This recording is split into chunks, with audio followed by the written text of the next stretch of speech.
Hey folks, BlackCross here, and welcome to my new discussion segment series known as Deep Dive into Gaming. And today, I figure I start off with a series that originally I thought I would hate deliberately, but instead I ended up enjoying the series more after one particular game. And I'll get into the story right here.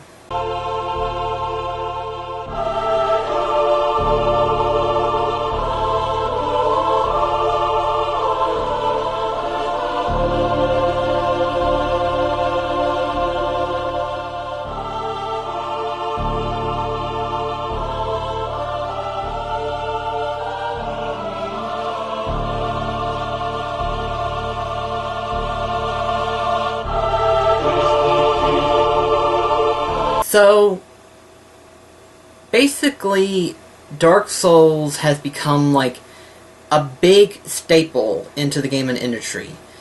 And by a staple, I mean to a point to where we actually use the phrase Dark Souls-like gameplay. And even Dark Souls clone. So, it's kind of weird that Dark Souls has become like a permanent staple. Because its predecessor is, I suppose you could say younger brother, or something like that, I don't know. Demon Souls was unfortunately insufficiently non-superior compared to how Dark Souls had been. In fact, when playing through Demon Souls, I can actually say I prefer Dark Souls even more so than I would Demon Souls, because there was a lot that Dark Souls did that Demon Souls lacked it. And I suppose I should start by the story of how I sort of got into the series itself. If you don't know from my main Let's Play series, I got into Dark Souls years after I played Demon Souls. And by play, I mean tried.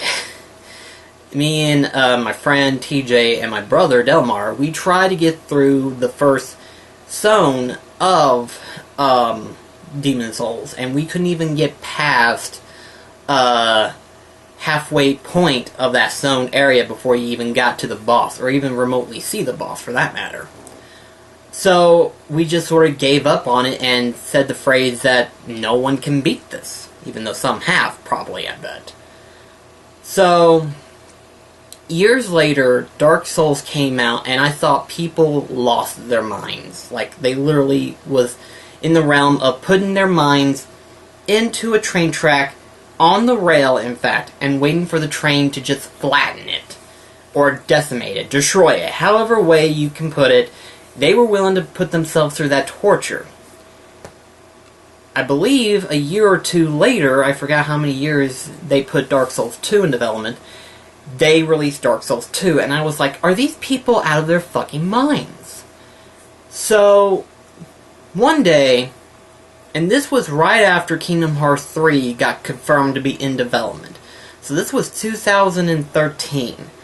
I saw that Dark Souls was available for $20, and I was like, I'm going to be waiting for Kingdom Hearts anyways, so why not just go ahead and play through Dark Souls and torture myself even more so? And it's funny, because I decided that before I started playing Dark Souls, I would look up an entire walkthrough series and figure out how the game wanted me to play it. And then that way I would know all the secrets, and then that way I could figure out how the game wanted me to play. It wasn't until after I watched the walkthrough and I started to play through it that I started to get a different feel for how Dark Souls impact people. The story and the lore itself was a little bit more in-depth compared to Demon Souls. Demon Souls, this kingdom was created by this ruler, but unfortunately the ruler has succumbed to the old one, being of an old demon, and thus called Demon Souls. And then this one Demon Soul is basically tearing this kingdom apart, and you, who have fallen into the Nexus, its main goal is to acquire a certain set of souls in order to get to the old one. Once you get to the old one and you kill it, you can choose to either become the demon lord yourself or become the slayer of demons, which basically means that once you become the slayer of demons, you lose all power of magic. In Dark Souls' case, the lore gets a little bit more interesting, per se. Basically, the lore is that Gwyn... let's start over again on that part, actually. It starts off where basically everything is in darkness. There is no light. And the dragons rule the area. However, fire started to link up and brighten the world. And thus, Gwyn comes out of it, as well as Quelaag and her daughter Chaos. And then, of course, Nito, the Lord of the Dead. And then, of course, you've got Cease the Scaleless, who betrayed his own kind in order to try to gain scales, but decided to help Gwyn in the process of it all. And from this victory that they have acquired, Gwyn separated his souls and gives them to those who have helped him, being that of Quelaag, Cease the Scaleless, and then Gravelord Nito, as well as 4 kings of the human race, basically. And years later, a legend is told that a dark sign, a hollow per se, would relink the flame and continue on the Age of Fire. And in this story's case, you can either do that or choose to proceed into the Age of Darkness. And that story gets a little bit interesting, actually. And in terms of, like, execution-wise, the game itself does a better job than what Demon Souls did. And it's funny, too, because Dark Souls started out to basically span out for both consoles.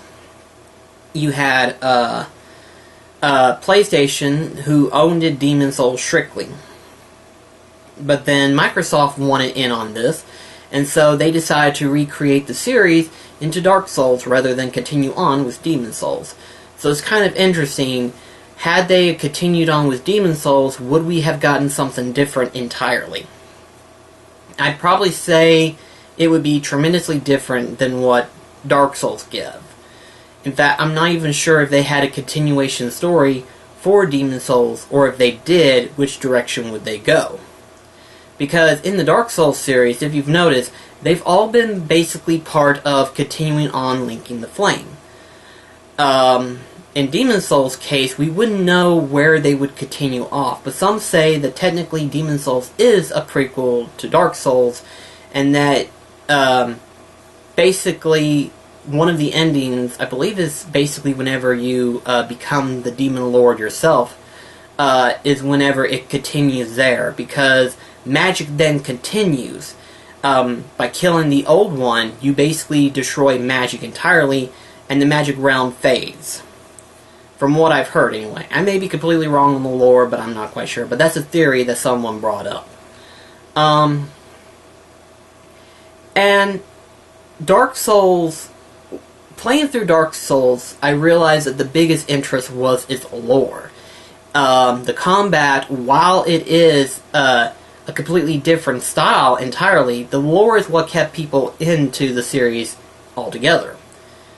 So, it's pretty interesting to play through Dark Souls and then looking back at it now in comparison to how the series has continued on. And in terms of like how the series has progressed, it kind of went into this realm of a slope and then back up again to even itself out. And I'll explain why that's the case in a little bit. But I want to talk about a little bit more about Dark Souls and how I think it's probably like my favorite game out of the entire series compared to Dark Souls 2 and 3. Admittedly, Dark Souls 1 didn't convince me to go into PvP, but even though I had looked into it profusely, and learn how to play the game and everything like that, I still was like blown away by how well the game did overall. In fact, there are only two main problems that I have with the game, but honestly, one of them can be overlooked. The other one can be avoided entirely, depending on how you go about it. And that is the lag feature, and there are two known areas for lags. One of them is everyone's known favorite, Blighttown. That is like the worst area that you could ever try to go through.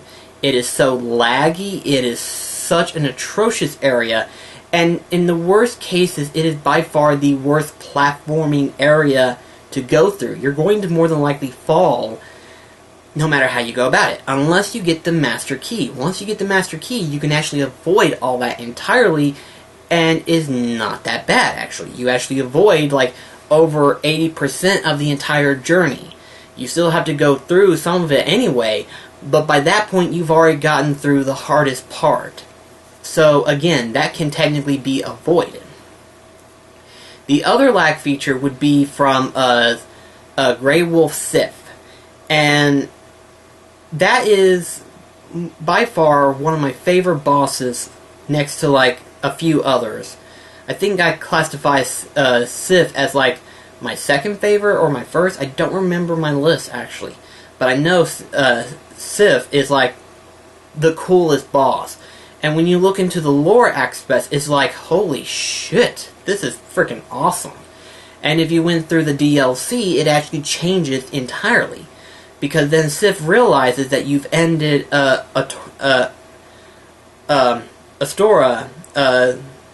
and he basically entrusts you, and then fights you in a noble way rather than attacking you just to protect something. So it's really interesting, and to me, I think the lag more or less helps keep track of Sith. And again, it's not exactly bad, but in comparison to, like, the game series now, it is very laggy, but like I said, because of how Sith fights, it does help you keep track of his movements. And it's not that badly noticeable, but it is quite seeable to some people's degree. Another memorable boss would be Ornstein and Smough. I remember the first time going into it, I was like, oh, you've got to be kidding me. This is a 2-on-1 boss fight. This is bullshit. But then realizing that, oh, Solera's there, so that means that's 2 against 2, or 3 against 2, however you want to put it. And it's very crazy, too. It's like whenever I first played through Dark Souls, I was getting through it relatively okay until I got to Ornstein and Smough. And I thought to myself, I was like, I need some backup. So I tried to use the online mode, which, keep in mind, at this point, I have satellite internet. And if anyone has satellite internet, you know that there is a tremendous difference in comparison to actual cable internet. And that's the connection fee. And keep in mind, mine, if I had to look at the other person's perspective, I was, like, slow, and he was able to get to, like, here on my angle, and then a few seconds later, he'd be all the way over there. And it's like, okay, he's fighting through the lag. And I actually enjoyed the co-op experience more so because of this. Like, the PvP entirely, I hated at the time. But the co-op, I actually thought to myself, I was like, this is actually really cool. And every single area, that entire game was just like a complete and awesome experience for me. I explored every area, I've unlocked it, every character's story plot and everything like that. I've done like everything that had to be done in the game at least once. So it is just, doing all that was just a fun experience for me. And to me, if they were to release, and I doubt they ever will, because then co-op will never be there, and it wouldn't be the same technically.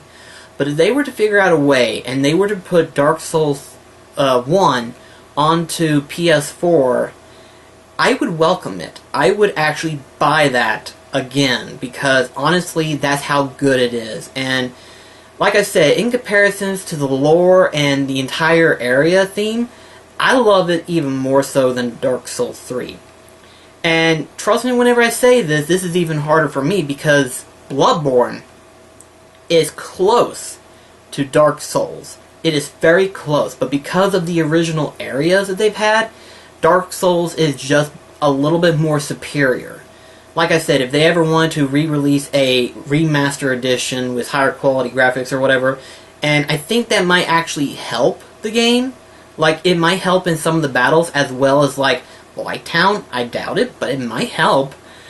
I would definitely buy that. I definitely would. I would still probably keep my original copy that I bought all those years ago, but I would definitely buy it again just to replay it on the PS4.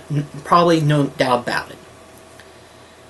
So, there's my love letter to Dark Souls. Now we can go on to another subject of Dark Souls 2.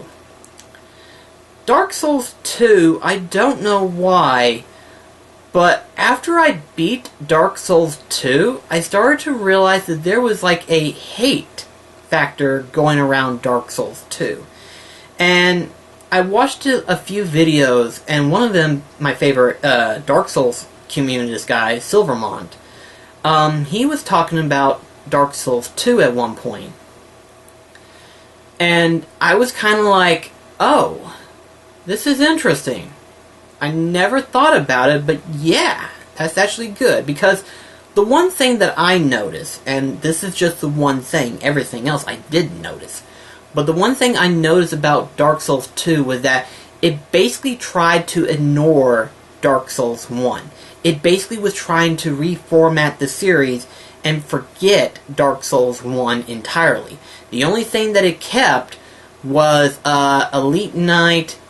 I don't think it kept Solaris armor, did it? No, it didn't. It couldn't have. I don't remember it.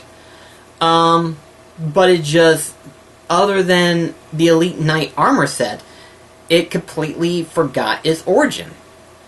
And sometimes that's not a bad thing, because, see, like Legend of Zelda, Dark Souls takes place centuries later. Like, if I had to say if there was a timeline for Dark Souls 2 case, its origin starts, I probably want to say, like, thousands of years after Dark Souls 1 ended.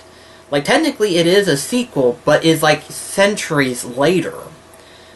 Basically to a point where the world has been reformed and the past has been completely forgotten. Like, imagine the Egyptian times, you know? Imagine that, where the Egyptian had the civilization and then we come around and the Egyptians are no longer there. So imagine something like that, but in this case, Dark Souls takes it like thousands of years after the main event of each game. And to me, I think that's pretty cool to do, but at the same time, for some players like myself, it kind of hurts it to some degree. Not a lot, but it does hurt it. And that's why Dark Souls 2 would probably be my least favorite of the Dark Souls trilogy. Again, it's not bad, but because of that little feature, it does kind of like forget a lot that what made it great. The bosses, some of them were cool, but the other ones were kind of like meh to me. Like, some of them were like forgettable to some degree. Like, for example, the rat boss fights. I don't know why they decided this, but just having a swarm of rats and then to find the one unique rat to kill, that was kind of weird for me. And then there was the Bayleaf Tower where you fought the gargoyles. That was kind of forgettable as well. There was a lot of forgettable bosses, but there were still a lot of, like, unique bosses. There was, like, a lot of them. And I still say that the Scholar of the First Sin boss fight, that is unique. That is very unique. And it's funny, too, because I imagine if you not have unlocked it, that one, it would have been kind of like overseen. But whenever I played it through the first time, I was lucky enough to fight that one. And like I said, encountering this so many times later on, and then to finally actually get to fight him after playing through the DLC, I was very fascinated by it. I know it's not much to look at, but I was intrigued by it, you know? It's just to see that he was there the entire time, overlooking everything. It was so interesting to me. And some of the areas were actually really good too. Like, even though the first DLC one, the Sunken King, wasn't really that good, the other two were really freaking awesome. I absolutely loved those two. My favorite zone, though, would have to be the, other than Brew Tower, it would be the, I forgot the zone entirely, actually, and the name of the zone, rather. I haven't forgotten the entire zone entirely, because that's like I said, that's my favorite zone. But I forgot the name all of a sudden. It's the one where you got ready to fight against, the Smelter Demon, and then the, shit, I forgot his name all of a sudden. But it's basically, the boss that looks like the one from, Lord of the Rings. While admittedly, that's not much to look at, it is still pretty freaking cool. And I have to say, it was pretty intense to kind of get stuck in that little island and then fight him. And sometimes it gets annoying whenever you get pushed off to the lava, because there's nothing you can do. But, that is my favorite zone, in all honesty, because of the way that they have it mapped out and stuff. And it's pretty interesting, I thought. I really like it. Gameplay-wise, it's a little bit different than Dark Souls. And I say a little bit because there's like one different thing that was added, and that's power stance. Basically what it is, if you have two of the same weapon in each hand, you can use a power stance that allows you to do a different technique. And that, if I had to say, I actually liked that a little bit, but only because I didn't use it that much. But whenever I first found out about it, I was like, oh, well, this definitely changes everything. The hub menu, I enjoyed the actual hub menu more than Dark Souls when it came out. And admittedly, this was the one that convinced me to do PvP. Like, at first, I didn't think I would enjoy PvP until I started playing through more of Dark Souls 2, and then I was like, this is actually pretty freaking cool, I'm not gonna lie. And it's weird. To this day, actually a lot of people who play through Dark Souls 2 PvP for a living. For example, there's this one group that I'm subscribed to called Green Potion Studios, and they do a lot of Dark Souls 2 content. They do a lot of Dark Souls 2 PvP, and it's pretty cool to see that something that people thought was like their least favorite of the series has become everybody else's permanent favorite as well, and they still play it to this day. It makes me wonder how long they can continue the server of Dark Souls 2 Scholar of the First Sin for PS4.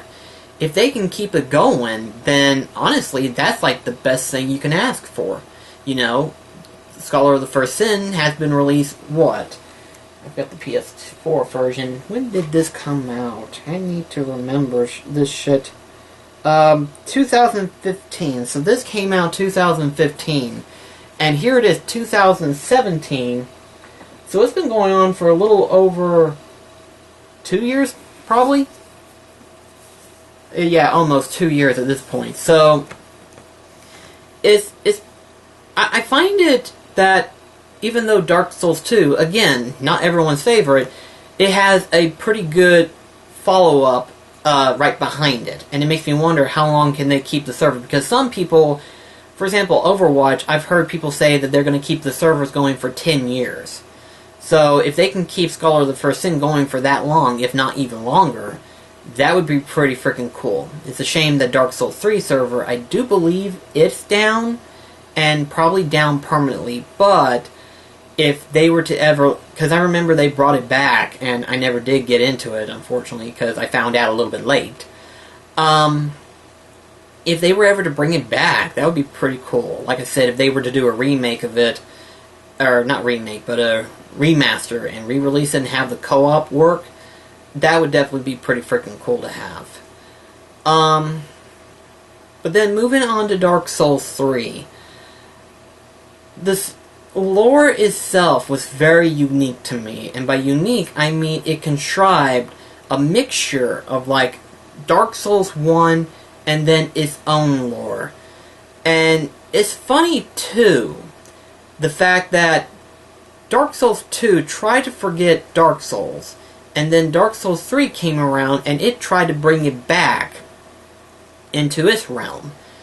And sometimes that can be a good, and sometimes that can be a bad thing. Because sometimes when you try to do stuff like that, it can ruin a series. But in Dark Souls 3 case, it does a pretty good job in terms of execution. Because keep in mind, Dark Souls doesn't really have a story. It has a lore. It doesn't really have a story. The story is how you make it out to be. And the bosses themselves, it kind of suffers from what Dark Souls 2 did, but it does have some very unique bosses. It has some very interesting boss layouts, for example. And some of them are a little overwhelming. For example, the Nameless King boss fight. That one is still the hardest boss fight that I think I have ever encountered. Well, scratch that. There's still that one, but I still need to figure out how to beat that thing. Mirrored, Dark Eater Mirrored. The dragon that I tried fighting, yeah, I still haven't beaten that one. I still need to try to do that. I don't know when I'll get to it, but I'll eventually get back into it and try to beat that one if I can. I don't know when, but I'll try. At any rate, though, the Nameless King was probably like the hardest boss that I've ever encountered. And the DLC themselves, unfortunately for Ash of Arendelle, it was kind of lackluster, unfortunately. It was very weak, in my opinion. And for it to be like $15, I felt like it was overpriced to some degree. Now, the Ring City, I'm not sure how much it costed when it came out. But, for when it came out, it had a good pack to it, actually. Like, it kind of brought back the ideal of, like, the Abyss Watchers. Not the Abyss Watcher, but, Astora, the Abyss, and it packed a really good punch, because the area itself was way more harder than the main game was. It was far more intimidating, and it was a far more freakier experience. And it was like, oh my gosh, this is insane. And the cool thing is that that DLC more or less ended the entire Dark Souls series in general. Like, there are some people saying that it might come back, but if it does, I highly doubt it. It's just, the way it ended, I thought was pretty freaking cool. And it wasn't until I was reading into the lore and everything like that I was like, oh, this is interesting. So that's what it was. And it's funny, too, because that story... Because Dark Souls 3 answered a question about what is a Dark Soul. Basically, a Dark Soul is whenever you split your soul into multiple parts. And that kind of gets back into the realm of what Gwyn was. Gwyn separated his soul to give to others. And he became hollow himself, meaning that he himself had the Dark Soul. And I thought it was so interesting. I was just like, so it comes around full circle again, and that is really freaking cool. It's crazy enough whenever you consider the fact that the final boss of Dark Souls 3 is literally Gwyn. Like, a lot of people had theories, but you might as well go ahead and say it. It's probably Gwyn, more than likely. considering the fact he's there, he's basically defending the bonfire and everything like that. And when you beat his first phase and go into his second phase, you then learn that he's basically using the same technique. I mean, hell, the same song is being played, for crying out loud. I was like, so he literally is Gwyn. It's just, that was insane, I thought. Gameplay-wise, it does a lot for what Dark Souls 1 had, and then it encompasses what Dark Souls 2 brought, and then enhances with what Bloodborne made. So, it's thanks to those three that helped make Dark Souls 3 into what it is now. And, again, it's not better than Dark Souls, because the one thing that it missed out on was the impact of lore. Like, the lore areas themselves still pack a punch to this day, but not as much as what Dark Souls 1 did. Dark Souls 1 did way more of an impact in terms of, like, concept, ideal, and lore area. Dark Souls 3, it took that same concept, but to some degree, it feels like it did less of an impact than what the main first one did. And I think it's because of Dark Souls 1 that helped encompass the growth of Dark Souls 3. And I know I haven't done a top 10 for Dark Souls 3, but that's only because I'm still trying to think of the list entirely. Like, so far I haven't been motivated to do the Dark Souls 3 boss fight countdown yet, but when I do, I'll probably do it sometime later on in the future. But yeah, Dark Souls, that was my entire talk for what I've thought about the Dark Souls trilogy. And again, to this day, I still like the first one better, but in terms of advancement, Dark Souls 3 did a pretty good job for what it did. So anyway, though, thank you so much for watching my little discussion, as well as my intake on the trilogy itself. Let me know what you thought about the Dark Souls trilogy, and what did you like better? Did you like the first one, second one, or third one? Let me know in the comments below, and I'll see you in the next video. This is BlackCross signing off. Take care, guys.